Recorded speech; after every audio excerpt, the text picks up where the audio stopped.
Good morning, and welcome to the Axsome Therapeutics second quarter 2026 earnings conference call. My name is Kevin, and I'll be your operator for today's call. At this time, all participants are in listen-only mode. Later, there'll be a question-and-answer session, and instructions will be given at that time. Please note, this call is being recorded. I would now like to hand the call over to Ashley Dong, Senior Director of Investor Relations. Please go ahead, Ashley. Thank you. Good morning, everyone, and welcome to Axsome's second quarter 2026 earnings conference call. Joining me today to discuss our results for the quarter are Dr. Herriot Tabuteau, Chief Executive Officer, Nick Pizzie, Chief Financial Officer, and Ari Mazel, Chief Commercial Officer, who will begin our call with prepared remarks. Mark Jacobson, our Chief Operating Officer, and Hunter Murdock, our General Counsel, will also be available for Q&A. Before we begin, I encourage everyone to visit the investors section of our website to find the press release and presentation for today's call.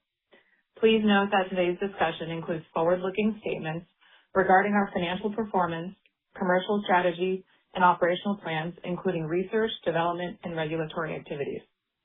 These statements are based on current expectations and assumptions and are subject to risks and uncertainties that may cause actual results to differ materially. Please refer to our SEC filings, including our quarterly and annual reports, for a description of these and other risks. You are cautioned not to rely on these forward-looking statements, which are made only as of today, and the company disclaims any obligation to update such statements. And with that, I'll hand it over to Herriot.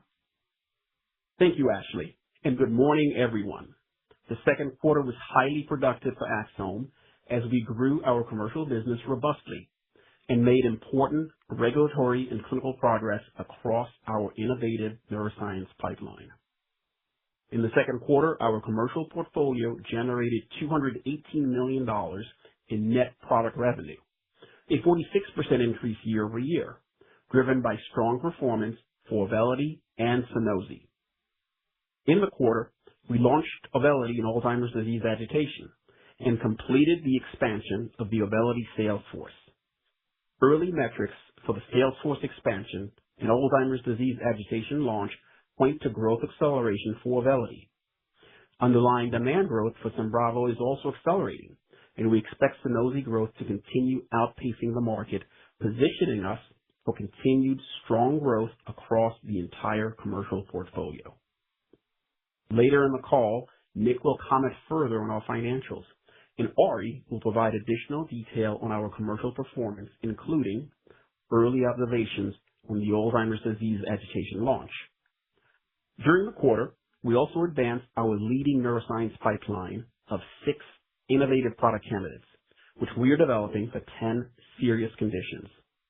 Our broad late-stage neuroscience pipeline positions us to potentially file on average 1 new NDA each year between now and 2030, delivering potentially significant value to patients and stakeholders. Following Ari's remarks, I'll provide an update on each of these programs. With that, I'll turn the call over to Nick. Thanks, Herriot. Good morning, everyone. I'll begin with a review of our financial results for the quarter. Revenue increased to $218 million compared to $150 million in Q2 of 2025. Representing a 46% year-over-year growth. Performance was driven by Auvelity, with steady growth from Sunosi and continued strength in prescription demand for Symbravo. We recorded net product sales for Auvelity of $180.3 million in the quarter. That's a 51% increase compared to the second quarter of 2025 and an 18% increase quarter-over-quarter. Sunosi net product revenue for the quarter was $35.8 million, representing a 20% year-over-year growth. Sunosi revenue consisted of $33.8 million in net product sales, $1.5 million in royalty revenue associated with Sunosi sales in out-licensed territories, and $500,000 in milestone revenue. Net sales for Symbravo were $2.3 million in the quarter. Symbravo was launched in June of 2025 and had net product sales of $400,000 for the second quarter of 2025. The decrease of $1.8 million in net sales from Q1 of 2026 primarily reflects a prior period adjustment and increased utilization of our patient service program driven by underlying demand growth. As such, Symbravo gross to net discount deviated from trend during the quarter into the high 80% range. We anticipate Symbravo GTN to return to prior levels for the remainder of the year. Gross to net discounts for Auvelity and Sunosi were each approximately 50% for the second quarter. We continue to anticipate gross to net discounts for both products to improve throughout the year, consistent with prior year trends. Turning to expenses, cost of revenue in the quarter was $13.6 million, representing 6% of total net revenue. Cost of revenue for the second quarter of 2025 was $13.4 million. Research and development expenses decreased to $46.2 million for the second quarter of 2026, compared to $49.5 million in the second quarter of 2025, which primarily reflects lower costs associated with AXS-05 and AXS-14. Selling, general, and administrative expenses in the quarter were $208.1 million, compared to $130.3 million for the second quarter of last year. The increase was primarily driven by commercialization activities for Auvelity and Symbravo. Finally, net loss for the quarter was $51.3 million, or 99 cents per share, compared to a net loss of $48 million, or 97 cents per share for the second quarter of 2025. Net loss in the quarter includes $27.1 million in stock-based compensation expense. Turning to the balance sheet, we ended the quarter with approximately $320 million in cash and cash equivalents. This compares to $323 million as of end of 2025. As evidenced by this quarter's financial performance, we are seeing continued improvement in operating leverage while investing behind our key commercial opportunities and pipeline priorities. Based on our current operating plan, we continue to expect that our current cash balance is sufficient to fund anticipated operations into cash flow positivity. Now I'll turn the call over to Ari with a commercial update. Thanks, Nick. During the second quarter, we saw strong underlying demand growth across our portfolio of 3 differentiated medicines. In addition, during the quarter, we further strengthened our commercial foundation, positioning us to drive growth across the portfolio over the balance of the year. Beginning with Auvelity. In the quarter, we launched Auvelity in the Alzheimer's disease agitation market and completed the expansion of the Auvelity sales force.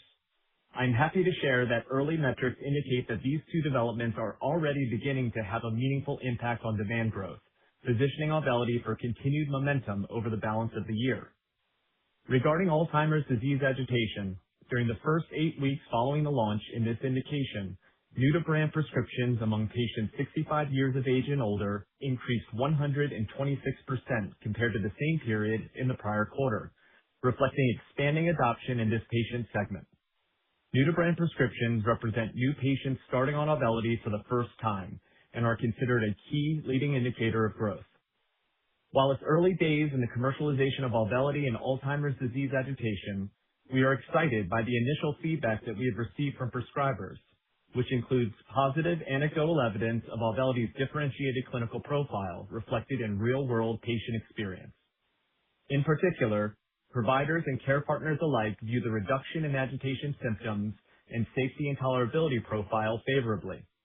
These early experiences have reinforced our belief that Auvelity has the potential to transform the treatment paradigm for Alzheimer's disease agitation, and we look forward to sharing continued progress in the months ahead. We are also beginning to see the early impact of our expanded sales organization, with overall new-to-brand prescriptions in the second quarter of 2026 increasing 26% compared to the first quarter of 2026. This momentum has continued into the third quarter.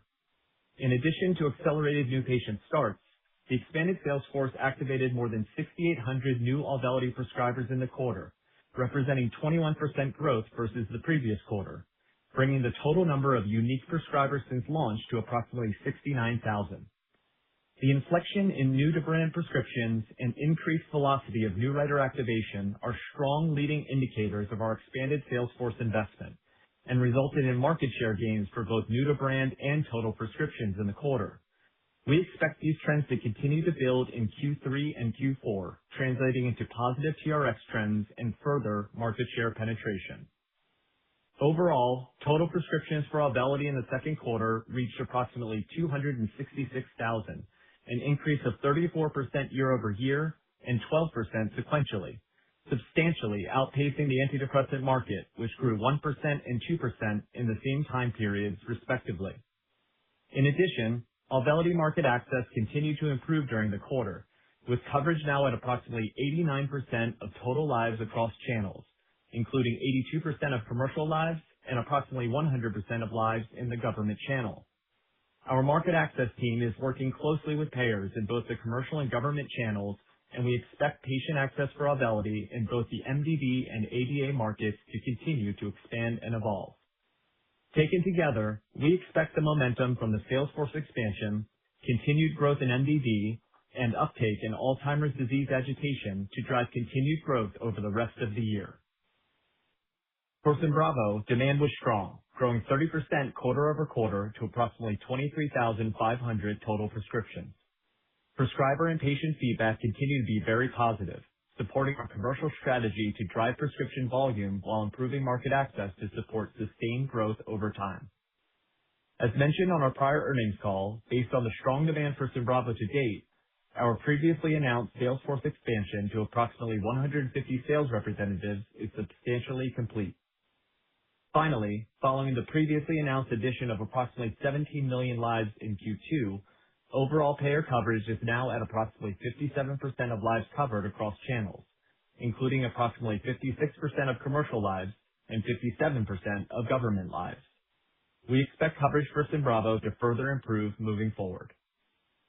Sunosi delivered another quarter of durable growth, with approximately 61,000 total prescriptions written during the quarter, representing 14% year-over-year growth and 8% sequential growth, compared to a 1% decline and 2% increase for the wake-promoting agent market in the same periods, respectively. More than 17,000 clinicians have now prescribed Sunosi since launch, and we continue to maintain broad payer coverage of approximately 82% of lives covered across all channels.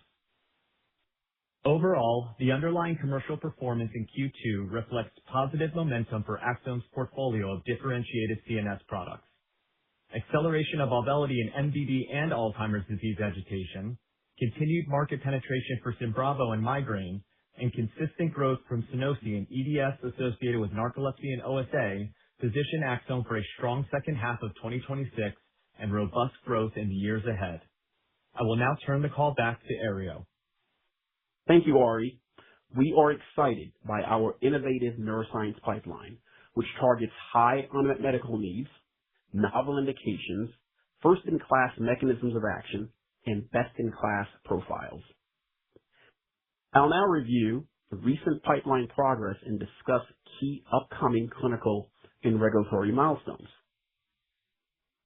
In the quarter, the FDA accepted our NDA submission for AXS-12 for the treatment of cataplexy in narcolepsy, with a PDUFA target action date of May 1st, 2027.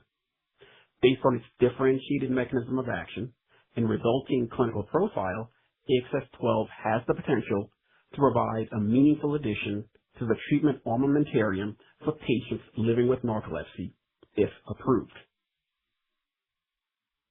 For AXS-05, the next indication under development is smoking cessation.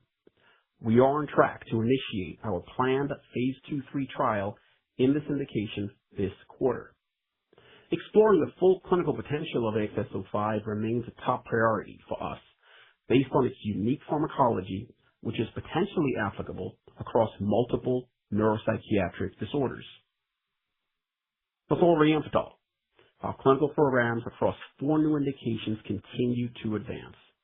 As a reminder, the new indications being explored are ADHD, binge eating disorder, MDD with excessive daytime sleepiness or EDS symptoms, and EDS associated with shift work disorder. All in all, we currently have 5 phase 3 trials underway across these indications. In ADHD, we recently initiated the Focus 2 and Focus 3 studies of solriamfetol in children and adolescents with ADHD. These studies use a parallel group design with a primary endpoint of change from baseline to week 6 in the ADHD rating scale. These 2 studies, if positive, together with the previously completed positive focused phase 3 trial of solriamfetol in adults, would form the basis of an NDA filing for solriamfetol in the treatment of ADHD. In binge eating disorder, our ENGAGE phase 3 trial continues to enroll, and we anticipate top-line results from the study in the fourth quarter of this year.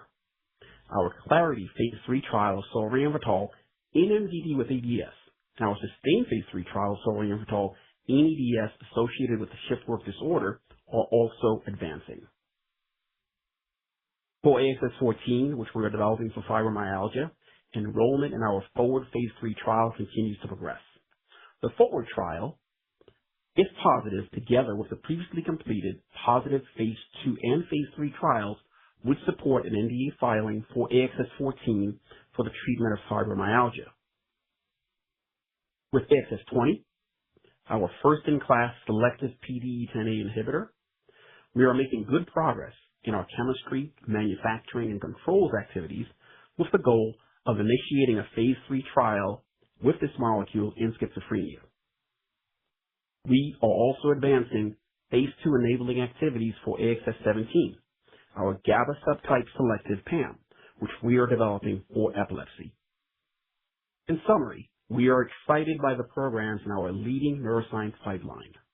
Combined with building momentum in our existing commercial business, these programs, targeting areas of unmet medical need, lay the groundwork for continued growth and value creation for patients and stakeholders. I will now turn the call back to Ashley. Thanks, Ario.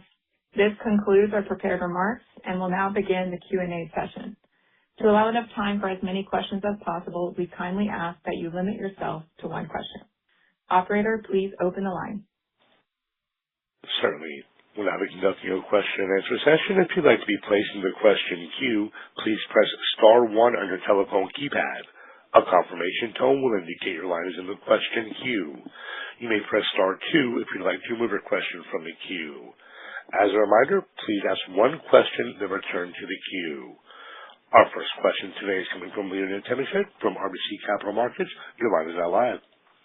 Hey guys, thanks for taking my question. Just one maybe on the Alzheimer's agitation launch, specifically as it relates to long-term care. I guess, can you talk about the trends that you're seeing in the long-term care? I guess the enthusiasm there, and then given that it's a new area that you're launching into, sort of any successes or challenges that you're seeing there? Thanks. Thanks, Leo, for the question. As we stated earlier on the call, we're just 8 weeks into the launch. We're really encouraged by some of the early data we're seeing.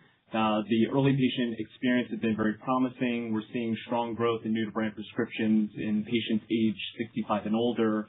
And that feedback is consistent from both the community and long-term care settings. So obviously, as we get further into the launch, we'll be able to share some additional details around specific settings of care, but we've been really encouraged by what we're seeing across both LTC and community. Thank you. Our next question is coming from Malcolm Hoffman from BMO Capital Markets. Your line is now live. Hi, thanks for taking our question. You highlighted some pretty strong growth in NBRX for Auvelity and the 65-plus patient group there. Can you maybe break this out further to indicate how much of this may be driven by agitation versus MDD expansion as well? Thanks. Yeah, thanks so much for the question. As we mentioned on the call, NBRX growth was very positive, 26% versus Q1. We are seeing meaningful increases in both MDD and Alzheimer's disease agitation, which we would expect to continue moving forward. Thank you. Next question is coming from... I'm sorry. Go ahead. Our next question is coming from Ash Verma from UBS. Your line is now live. Hey guys, thanks for taking my questions. Congrats on the progress here. Maybe just on Alzheimer's agitation, can you talk about the level of sampling that you need to do early in the launch? And as time progresses, would that gradually be lower? Is this sampling going to be more or less than the MDD launch that you did? Just help us understand so that we can correlate to data that we are seeing at our and at the third-party sources. Thanks. Yeah, as it relates to sampling, particularly in the community setting, sampling is important to gain trial with patients. And we've been committed as an organization to ensure that patients are appropriately titrated based on the approved dosage and administration. I think it's a little too early for us to indicate how sampling will change over time, but right now we're very pleased with the strong demand for samples, and it's been applauded by the clinical community in order to get patients started effectively and to give them the best chance for the clinical profile that we saw in our phase 3 clinical trials. Thank you. Next question is coming from Rudy Lee from Wolfe Research. Your line is now live. Hey, thanks for taking my question. For ADA, can you provide more color on the capture rates of like IQVIA of the prescription data for the titration package, and what additional key commercial metric you'll be monitoring to track the progress? Thank you. Yeah, I would say on the capture rate for the titration pack specifically, there's really limited data, so we'll learn more as we get further into the launch.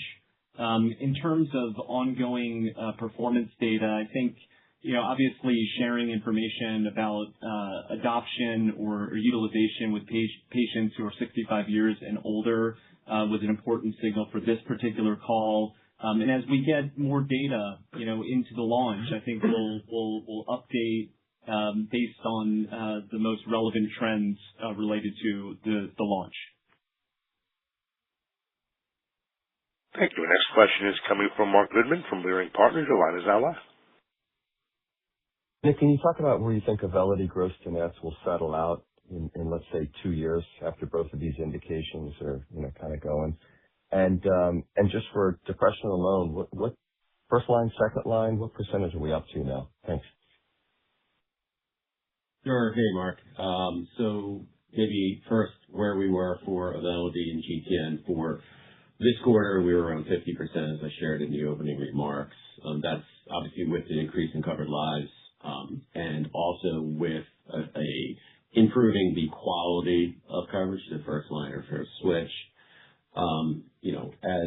As you alluded to, in a couple of years, we anticipate Medicare scripts to become a higher proportion of scripts compared to commercial.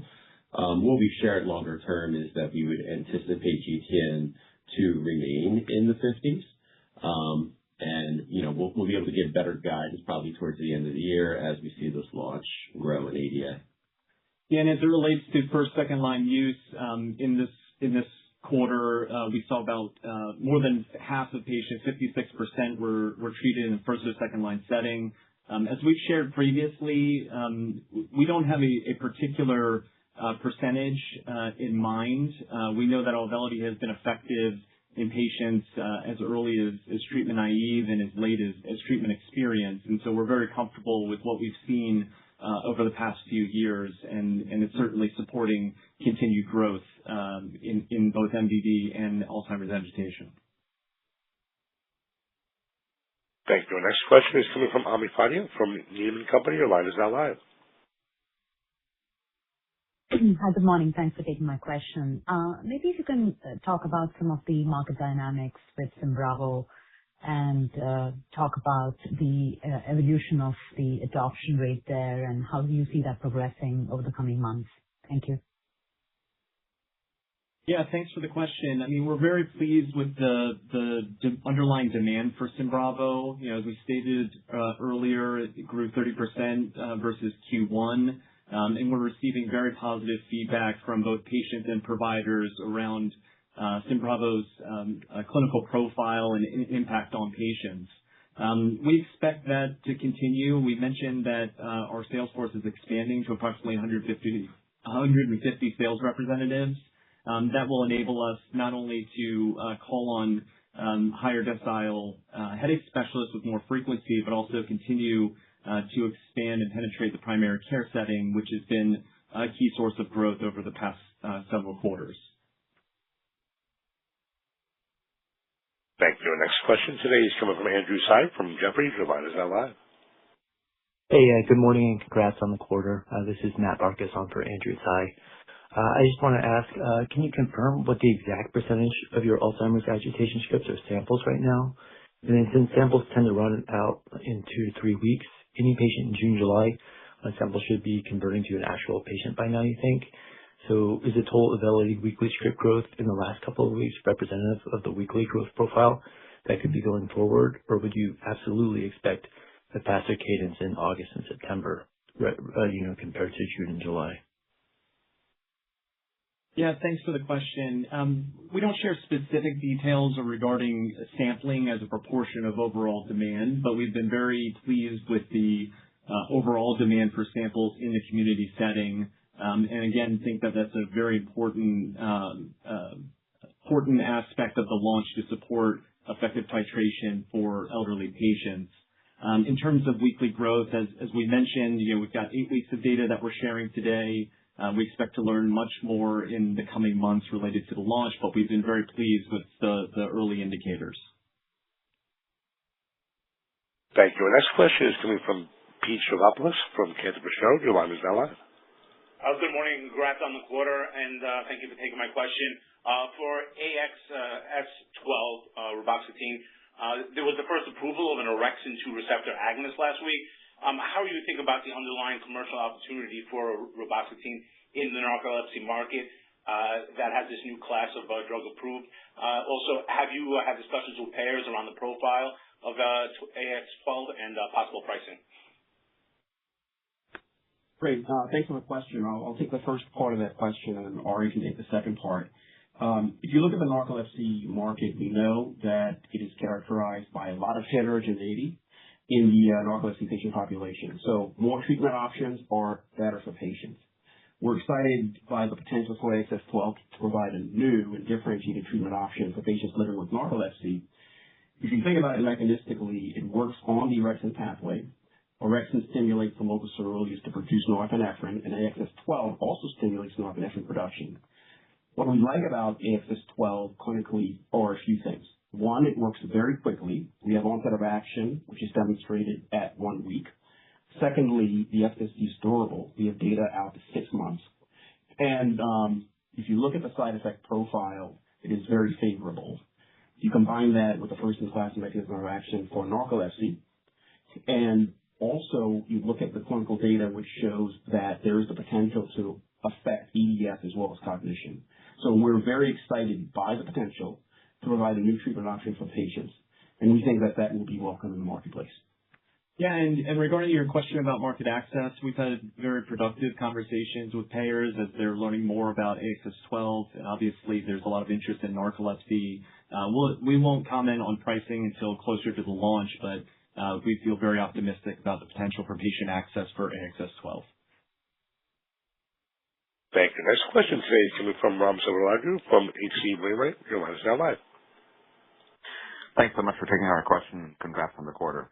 Just wanted to see how you're thinking about the relative positioning of valiprodect in schizophrenia, and if you are thinking about specific treatment combinations, positioning as adjunct treatment versus standalone, and what the prospects are for applicability of this drug in neuropsych indications beyond schizophrenia down the road. Thank you. Sure. Thanks, Ram, for the question. We're really excited by the prospects for valiprodect in schizophrenia. Right now, what we're doing is we are conducting chemistry, manufacturing, controlled activities to enable the start of a phase 3 trial in schizophrenia. So stay tuned. That work is well underway, and that is a priority for that program. Other indications that we're looking at are Tourette syndrome. So we've stated that we do intend to initiate a phase 3 trial, a phase 2 trial in that indication also. So that molecule and the clinical programs are progressing. As it relates to how it would be used, either as monotherapy or with other products, it's too early. We want to do the experiment, and that is the phase 3 trial. We are encouraged by the results of the phase 2 trial, which was conducted in this patient population, which showed a very significant treatment effect. If you look at the product as well as a favorable side effect profile, which dovetails very nicely with the unique mechanism of action of the product. Thank you. Our next question today is coming from David Amsellem from Piper Sandler. Your line is now live.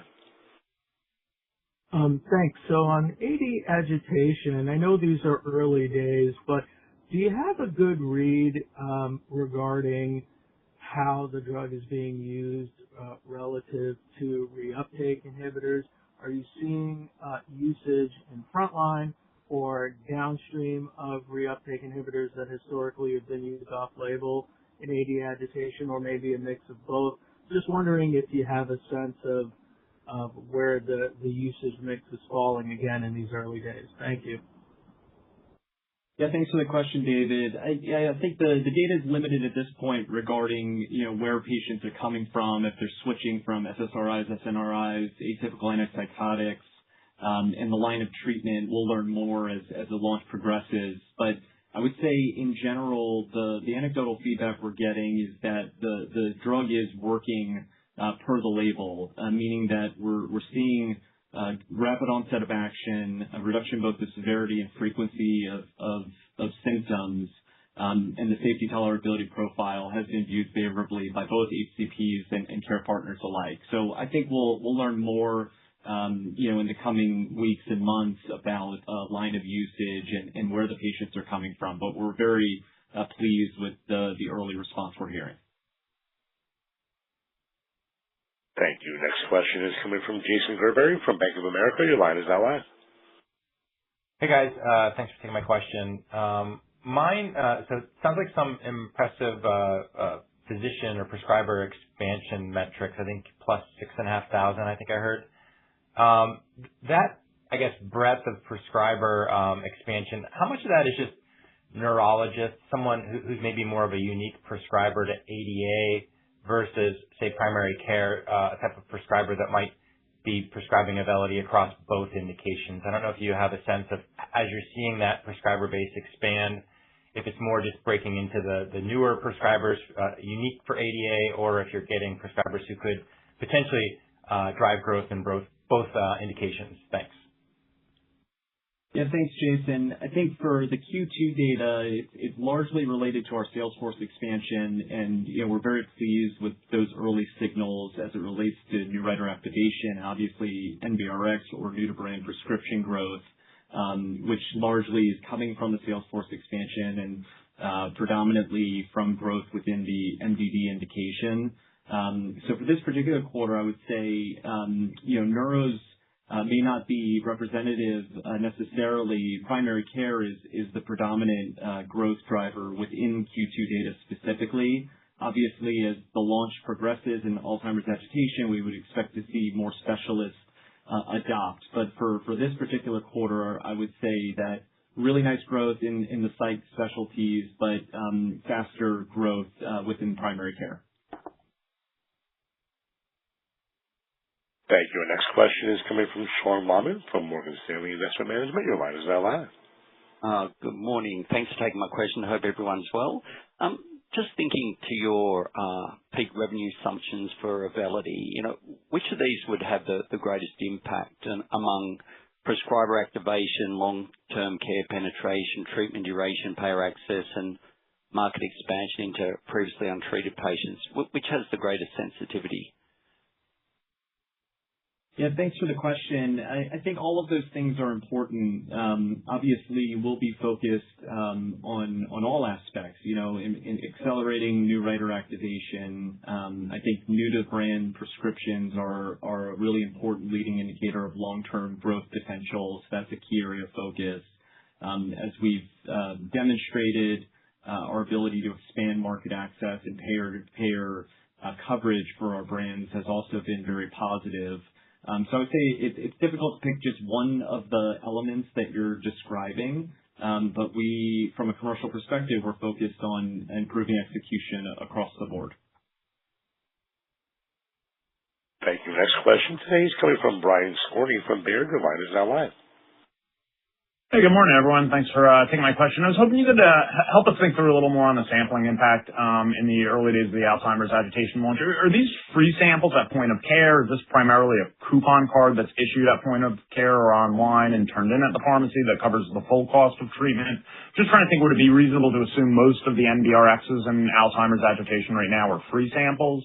And for a Medicare patient, would the goal be to have them on commercial at the first refill? Like, do you see sampling as a bridge to securing best coverage for the patient, or is it to getting over initial abandonment of the new prescription over the copay? Thanks. Yeah, thanks for the question, Brian. Sampling, when we refer to sampling, we're primarily talking about free samples, a trial offer that is provided to community-based settings where the clinicians are able to give a sample to a patient or care partner during an office visit. It's an important aspect of any launch in order to encourage trial and to really give early patient experience with the product.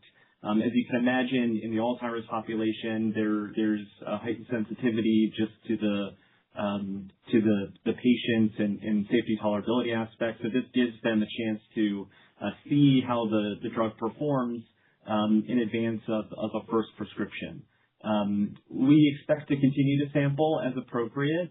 It's been applauded by the clinician community primarily because it allows the patient to go home with the titration doses in order to get up to steady state on the maintenance dose when they're home. So I think we'll have more to share down the road as we see more data related to sample conversion. But I would just say that samples are not prescriptions, so they're not showing up in the IQVIA data. That's an important factor as you think about it. Thank you. Next question is coming from Joseph Combs from TD Cowen. Your line is now live. Hi there. Good morning, and thank you for taking my question. Maybe on binge eating disorder, can you comment on the clinically meaningful result that you're looking for later this year on reduction in episodes, or is it just that sig? And placebo response in binge eating disorder studies can sometimes be reasonably high, especially if the patient population maybe isn't severe enough. So can you comment on your overall level of comfort with the patient population that you did enroll in this trial? Thank you. We're very comfortable with the patient population. We think that we designed a study and we were enrolling patients that are appropriate to be studied in a clinical trial in binge eating disorder. As it relates to bogeys, we don't have any. So we designed a study, we powered it for statistical significance, and that's what we're looking for. Thank you. Next question is coming from Ben Burnett from Wells Fargo. Your line is now live. Hi, good morning. I also wanted to ask about Auvelity and the new to brand growth rate that you mentioned, the 26% quarter-over-quarter. Just wanted to see if we could get maybe a little bit more context for this number. Like how does this number compare to the prior period in Q1? And just based on what you're seeing, what kind of growth should we sort of be thinking about in Q3? Thank you. Thanks for the question. So regarding the new to brand growth rate, I think one thing that could be helpful, in the first quarter, we saw essentially equivalent growth from both a total prescriptions and a new to brand prescriptions perspective. In Q2, we saw a step up in growth, 26% with new to brand prescriptions and 12% for total prescriptions. I think that's a strong signal of the impact of our sales force expansion in the quarter. And we would expect that to continue to build into the second half of the year.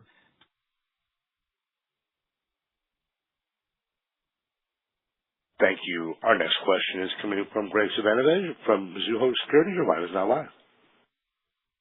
Hey, good morning. Thanks for taking my question.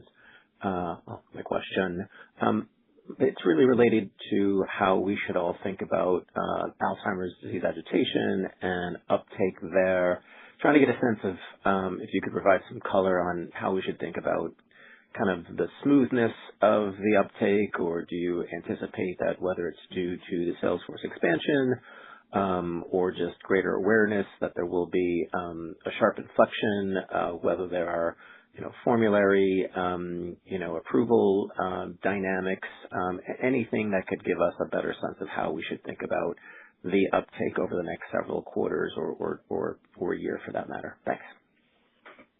Yeah, thanks, Greg. I think a couple points I'd point to. Number one, we expanded the sales force, and in the quarter, we saw meaningful acceleration in new brand prescriptions and new writer activation. As you know, with 8 weeks of launch data in Alzheimer's agitation, the majority of that growth came from MDD. We expect MDD to grow as Alzheimer's agitation launch is ramping up. I think we'll have more to say, obviously, with more data on the Alzheimer's launch. The early indicators are very promising. I think it's premature to say exactly what the inflection will look like, but the early signals that we shared earlier, including the NBRx growth, the positive clinical experience we've received, the growth in patients 65 and older, all point to very strong leading indicators that we expect to build throughout the rest of the year. Thank you. Next question is coming from David Holmes from Deutsche Bank. Your line is now live. Hi there. Thanks for taking my questions. So I want to ask a little bit about any, let's say, qualitative commentary you may be getting from your field force about how docs are thinking about the decision for a branded product in Alzheimer's agitation. So obviously there's the Rexulti is the other approved product out there. And so any color commentary on how docs are approaching Auvelity versus Rexulti would be helpful. And then are you hearing anything in terms of step edits or prior authorization that payers are asking for ADA? Thank you. Yeah, thanks, David. I think, first of all, there's still significant need for provider education in the Alzheimer's disease agitation market. This is a market that did not have any approved products just a couple of years ago. And so there's still some education required, which we've been really proud to be a part of. Treatment intervention has often been reserved for more severe forms of agitation, particularly in primary care, and so that's been a point of education regarding the benefits and rationale for earlier innovation. As it relates to branded products, I think ultimately providers want to help patients, and there has not been anything approved with this type of profile historically, and so there's a lot of interest in learning more about the clinical profile, both from an efficacy, safety, tolerability standpoint, and the leading indicators, I think, are very promising in that regard. From an access standpoint, we're really pleased with the coverage that we had at launch, 100% coverage in the Medicare channel. More than 75% of patients do not require a PA. Of course, PAs can still pop up depending on the patient's coverage.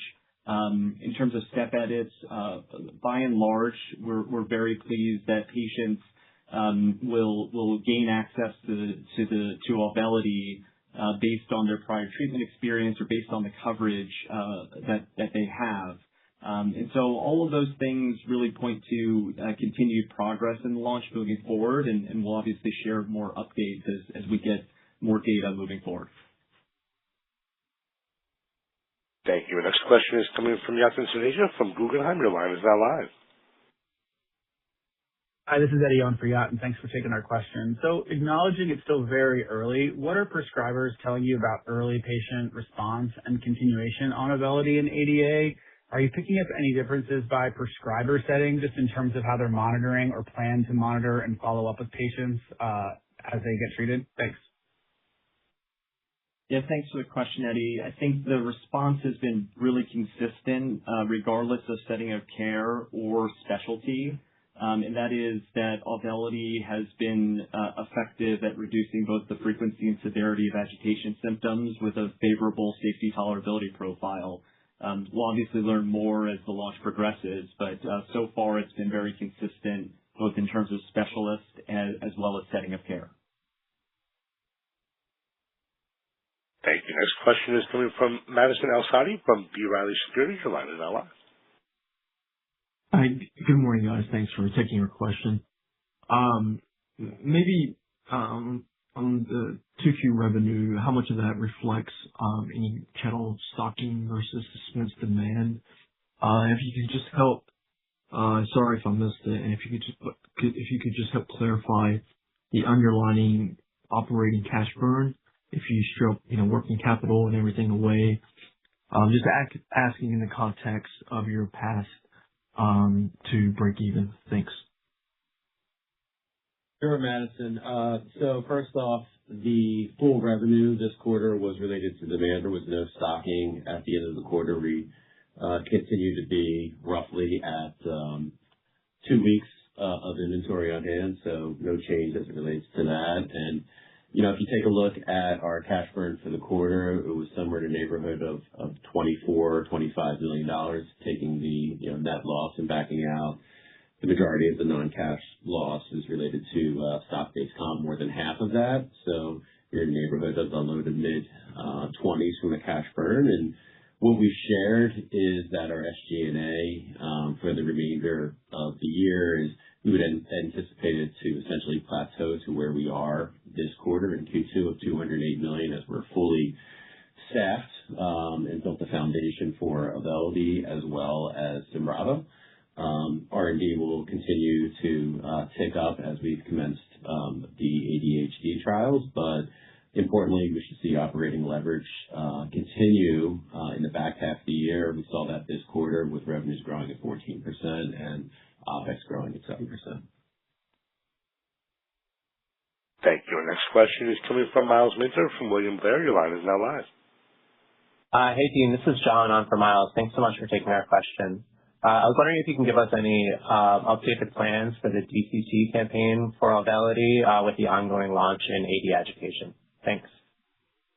Yeah, thanks, John. We evaluate, obviously DTC is an important part of our marketing mix, and we've been pleased with the impact of our direct-to-consumer investments across really all of our brands, but Auvelity specifically over the past year or so.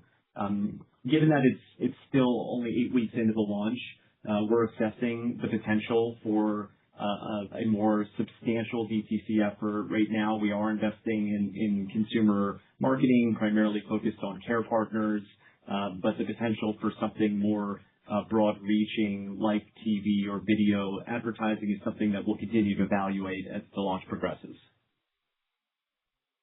Thank you. We have reached the end of our question and answer session. I'd like to turn the floor back over for any further closing comments.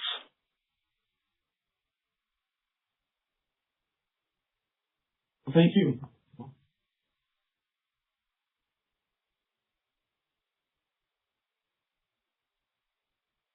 Axsome's business advanced significantly in the second quarter.